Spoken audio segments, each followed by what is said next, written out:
This is the Lone Crater YouTube. We hope this video helps. You start by measuring precisely.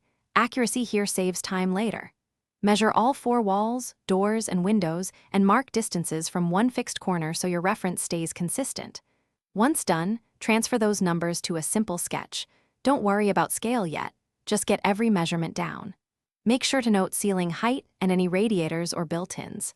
This foundation ensures your room proportions will match when you scale up in the next step. You now convert measurements to a consistent scale so the plan is usable. Choose 50 or 1 cm equals 50 cm for simplicity.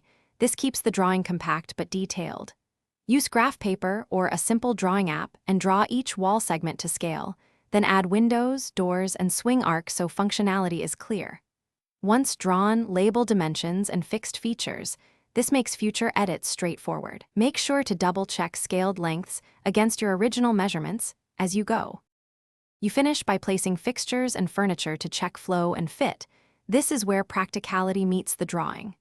Lay out major items to scale and ensure at least minimal circulation paths.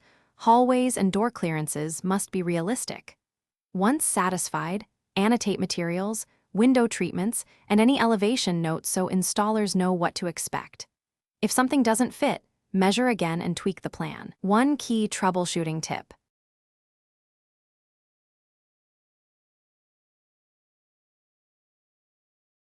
Thanks for watching.